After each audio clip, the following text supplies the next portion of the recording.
There's this feeling that touches millions of us right now, isn't there? That kind of low-grade hum of unease, or sometimes, yeah, a really heavy, crippling weight. We're talking about anxiety. It's something you can almost feel in the air for so many people. Yeah. That trepidation, apprehension, maybe just a free-floating sense of dread. Yeah. One of our sources for this deep dive, excerpts from Max Lucado's book, Anxious for Nothing, actually describes it really vividly as a meteor shower of what-ifs. A media shower of what ifs? Wow, that nails it. Just constantly bombarded. So today we're doing a deep dive into these sources, trying to, pull out the key ideas they offer for finding some calm in what often feels like a pretty chaotic world. Hmm. And it's all guided by this wisdom found in an ancient text, Philippians 4.48. Exactly. And the source, it distills the core message of that passage into a really simple, actionable framework, the C.A.L.M The acronym. C.A.L.M. Yeah. Celebrate God's goodness, ask God for help, leave your concerns with Him, and meditate on good things. Right. So our mission here in this deep dive is really to help you get a clearer picture of what anxiety actually is, why it feels so, well, overwhelming right now for so many, Hmm. and how the principles we find in these sources, especially the C.A.L.M framework, might actually offer a different way to navigate life. Yeah. A way marked by calm instead of that constant chaos. Okay, so to start, let's really try and understand what we're up against just based on what the sources say. Mm. Anxiety, Mm-hmm. it's different from fear. Right. How so? Well, fear reacts to a real threat, something right in front of you.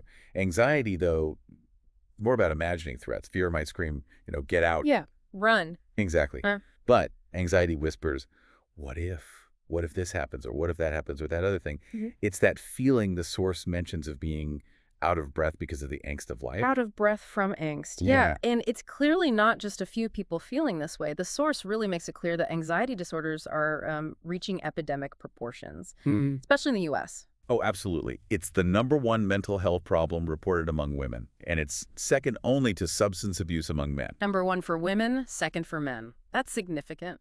And the statistics are pretty staggering. The U.S. is actually cited as the most anxious nation globally. Really? Most anxious. Yeah, apparently our anxiety levels are like 5 times higher than citizens in many other countries. And maybe the most telling part is that immigrants who come here from less anxious places, well, they tend to become just as anxious after a while. Wow. So it's something about the environment, maybe, Uh, the culture itself contributing to this baseline level of worry. It seems that way. And the cost is just enormous stress related to ailments are draining something like $300 billion from the economy every year. 300 billion. Yeah. And look at the spending on anti-anxiety meds. The source notes it more than doubled in just 7 years. Went from about $900 million to $2.1 billion between 97 and 2004. It keeps climbing. And it's hitting younger generations really hard, too. There's been a big rise in depression, and college students are reporting all-time lows in mental health. That's worrying. Yeah, and the source includes this really startling observation from a psychologist. The average child today shows the same level of anxiety as the average child psychiatric patient did back in the 1950s. Wait, say that again? The average kid today Uh-huh. has the same anxiety level as a kid who needed psychiatric help in the 50s. That's what the source states. It really does stop you in your tracks, doesn't it? It absolutely does. So if it's not just individual issues, what are some of the bigger sort of contributing factors the source points to? Well, a major one is just the sheer speed of environmental and social change we've seen in recent decades. Mm. Technology, the internet, instant access to global news, Yeah. crises happening everywhere all the time. Right, that constant flood of information. Our smartphones are like little crisis broadcast centers in our pockets. Exactly. We hear about one huge problem before we've even begun to process the last one. Hmm.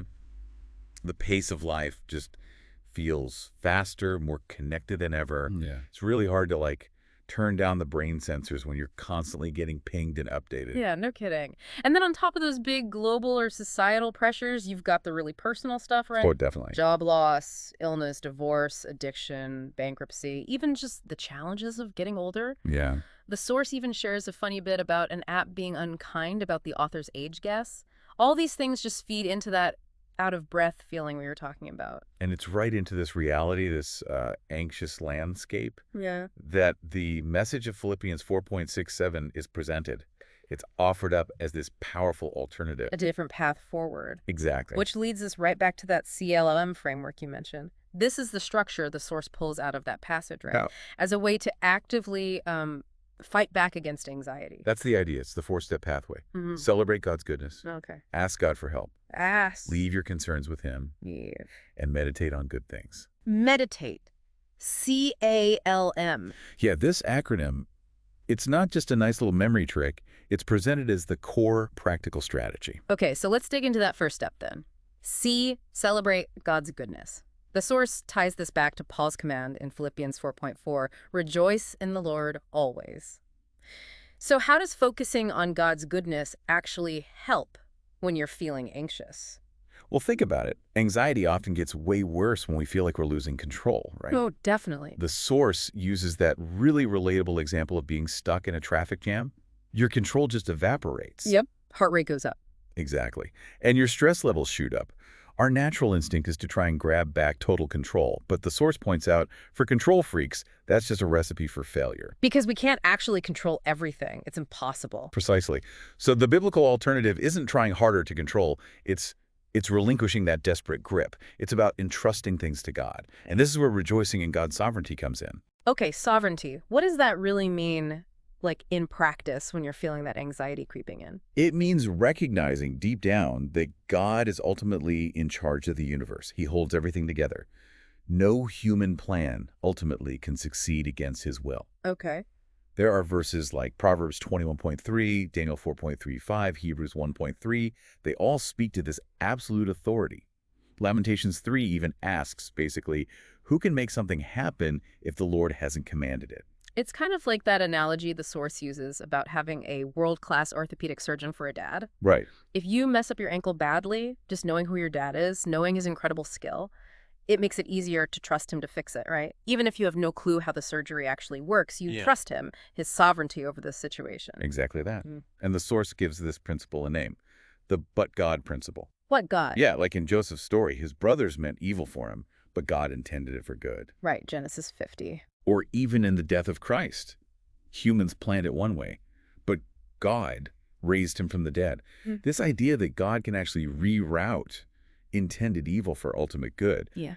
Fulfilling Romans 8.28, is presented as a really powerful sword against fret. A sword against fret. I like that.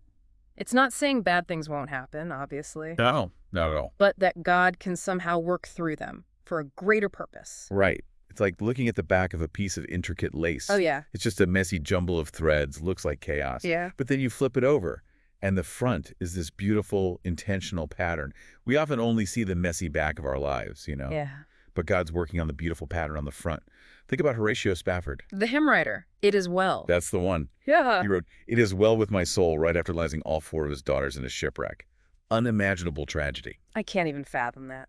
But his song reflects this profound trust in God's providence, somehow seeing or believing in a deeper pattern beyond the immediate devastating loss. That's incredibly moving and really challenging. So the idea here is to, expose our worries to worship? Is that it? That's a good way to put it. The source basically argues that anxiety shrinks as trust grows. Yeah. It uses the analogy of the tree in Jeremiah 17. The one planted by the water. Exactly. It doesn't fare when the heat comes because its roots are deep by the river. It's secure. Trusting God is like trusting the pilot on one of those small, shaky planes the author talks about flying in. Right. You feel every bump. Yeah. You can either freak out about every little dip and shudder, or you can choose to trust the person who's actually flying the plane. Makes sense. So celebrating God's goodness includes his sovereignty, his control. What else? His mercy. This is huge. The source says something really powerful. Guilt frenzies the soul, but grace calms it. Guilt frenzies, grace calms. Okay. And it identifies unresolved guilt, or maybe deep regret, as this often hidden but very deep source of anxiety. Think about Adam and Eve hiding in the garden after they disobeyed. Yeah. That's basically humanity's first documented case of anxiety, and it stemmed directly from guilt. And we still hide, don't we? Maybe not, literally behind bushes. Right. But we numb ourselves, or we deny things, minimize them, avoid people or situations, maybe even punish ourselves in subtle ways. None of that actually fixes the guilt, does it? No, it just keeps the anxiety going. So the source's solution is pretty straightforward. Surrender.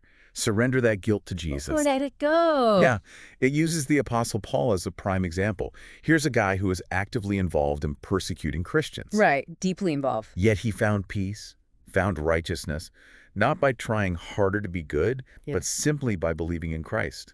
He talks about putting the past behind him and straining forward. Grace builds courage. That's what the source says. The author even shares his own story, right, about carrying this heavy, concrete block of guilt over teenage drunkenness for years. Yes, and finding freedom only when he finally surrendered it to God's grace. It Yeah. really underlines that idea, guilt makes you frantic, grace brings calm. So it's like letting God pick up the tab for our sins, like that analogy of someone else paying your restaurant bill. Exactly.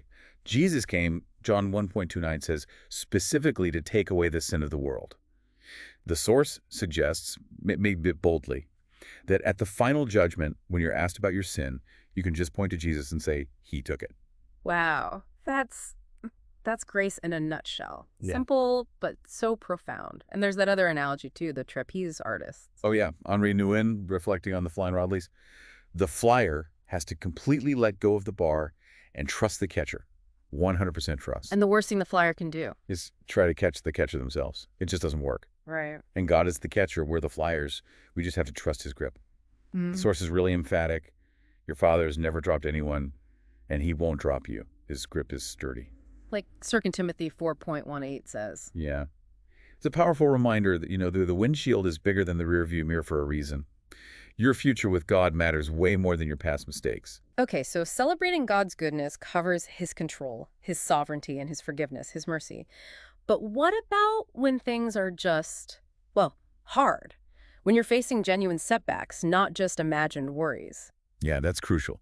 Celebrating means rejoicing always, like Paul says. Yeah. Even in the setbacks, our brains, specifically the amygdala, they're wired to sound the alarm, right? To trigger that fight or flight response when we sense danger or even just uncertainty. That instinctual alarm bell goes off, yeah. Right. But the source argues that these challenges, these setbacks, they aren't always just random bad luck. They can actually serve a higher purpose within God's bigger plan. Joseph's story comes up again. Betrayed, enslaved, forgotten in prison. Exactly. Abandoned, sold, falsely accused, totally forgotten in prison for years. He must have wondered, is this really how God treats his children? You have to ask that, wouldn't you? Absolutely. It forces you to ask those big questions about God's involvement. Is he distant, like deism suggests? Or is he impersonal, like pantheism or fatalism might imply? Or is he actually personal and involved with a specific plan for you? That's the core question. And the source leans heavily into theism, the belief that God is personal, he is involved, and he does have a plan, even in the mess. Like Ephesians 1.1:11 suggests. Yeah. Joseph's awful setbacks weren't pointless in the end. They led directly to his rise to power in Egypt. Which saved his family. Exactly, which God used to save his family and ultimately fulfill the promises he'd made way back to Abraham. So even when we're stuck in the middle of it, just seeing the tangled threads on the back of that lace, God's working on the front. That's the belief. Yeah. That's the trust. So the choice, the source says, becomes ours. Do we wear the hurt like a heavy coat, or do we choose hope? Do we give in to the chaos, the pandemonium, or do we try to lean into God's plan, trusting that Romans 8.28, all things work together for good, is actually true, even when we can't possibly see how? That's a big ask sometimes. Okay, that brings us to the second letter in C.A.L.M, ask God for help. Philippians 4.5-6 says, let your requests be made known to God, the Lord is near. The source really connects God's nearness directly to the command not to be anxious. Yes, that's the hinge.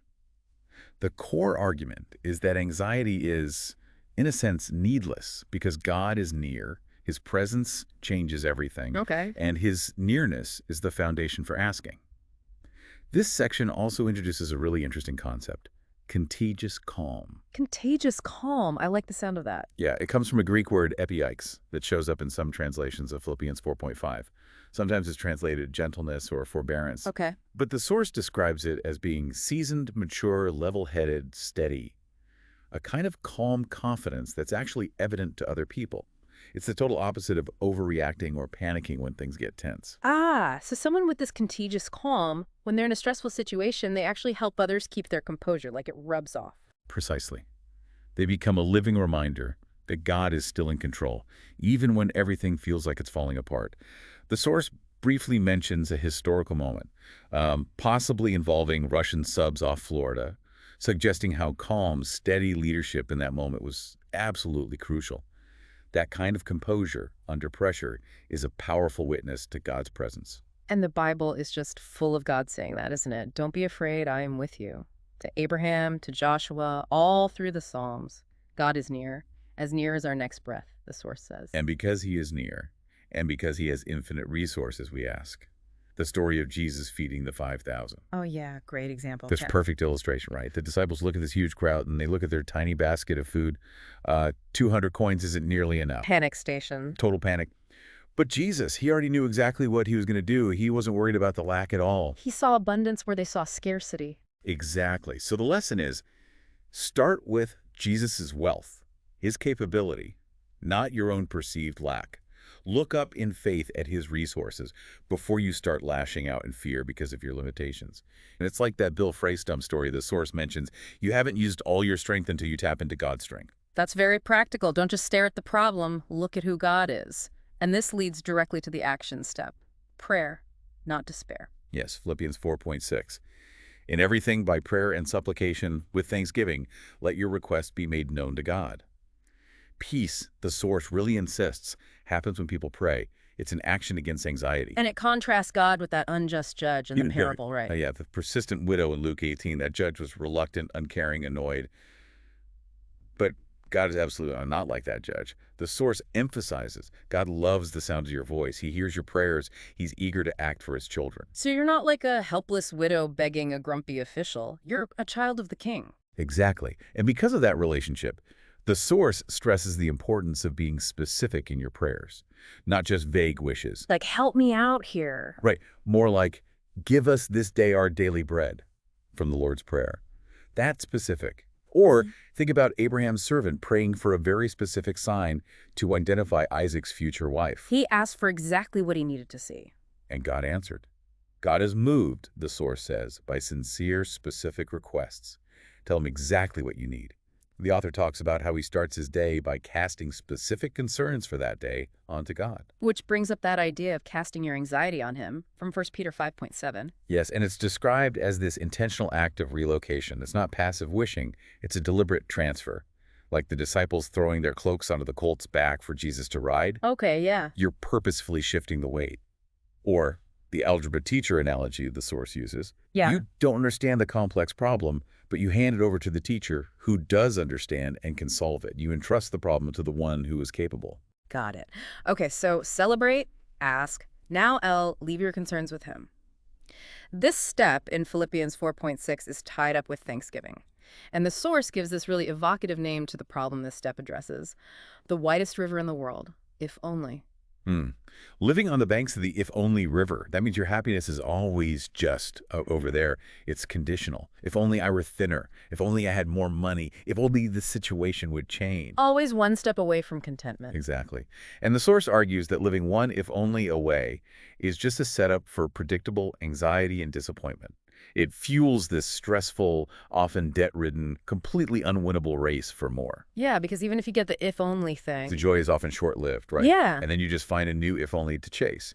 So the game changer here, according to Philippians 4.6, is thanksgiving. With thanksgiving. Right. How does gratitude fight back against that if-only mindset? Gratitude basically gives you a new pair of glasses. It shifts your focus from what you lack, the if-only, to what you already possess, what's already present, the already. From if only to already. Yeah. The practice is simple, though maybe not always easy. Actively replace those if-only thoughts with already thoughts. Maybe even make a list. What are you actually grateful for right now? What has God already provided or done? It reminds me of that appliance repair analogy the source uses. How so? Well, you take your broken washing machine to the repair shop. You explain the problem. You leave it with the specialist to fix. Right. And then you don't stand over their shoulder the whole time, wringing your hands, right? You leave it. You entrust it to their expertise. Like Paul said, I know whom I have believed and am convinced that he is able to guard what I have entrusted to him. You leave it with God. That's a great connection. Worry, the source says, it just chops up our thoughts, our energy, our focus. Leaving concerns with God through prayer and thanksgiving, it frees up all that mental space, all that energy for better things. Which leads perfectly into the final letter, M, meditate on good things. This comes straight from Philippians 4.8. Think about the things that are good and worthy of praise.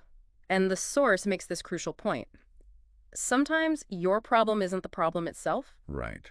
but the way you see it, the way you think about it. Exactly. You can't always control your circumstances, we know that. But you can control, or at least influence, where you direct your thoughts. Proverbs 4.23 says to guard your heart, because everything flows from it. Okay. And the source identifies Satan's tactic here, to fill our minds with fear and anxiety, with gloom and doom scenarios. Because his whole goal, according to John 10.10, is to steal, kill, and destroy. Anxiety thoughts are like termites, quietly eating away at a strong structure. So wait, our mind is actually a key weapon against anxiety. We fight anxiety with our thoughts. Absolutely.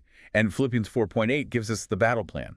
Focus intentionally on whatever is true, whatever is noble, whatever is right, whatever is pure, lovely, admirable. If anything is excellent or praiseworthy, think about such things.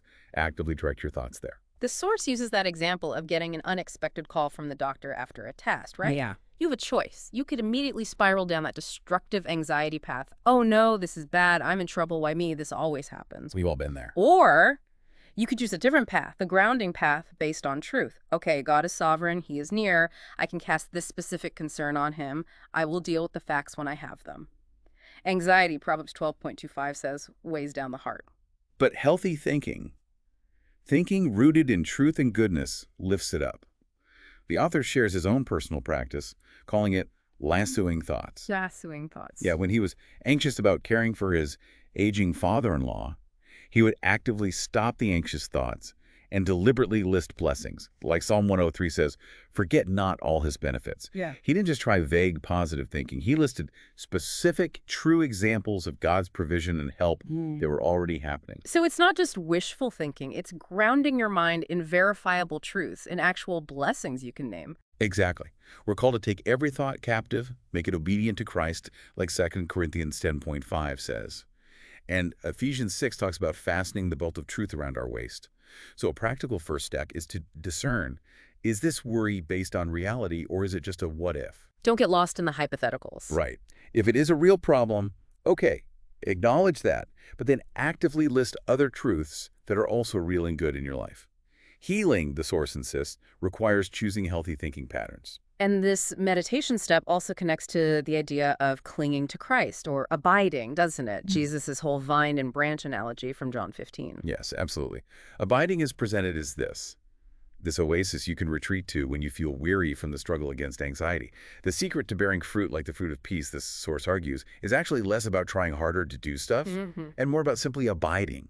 Staying connected to the vine, to Jesus. It's about faithfulness to stay connected, not necessarily immediate fruitfulness that you manufacture yourself. It sounds kind of passive, just abiding, is it? Well, yes and no. It's not striving, but it's not passive drifting either.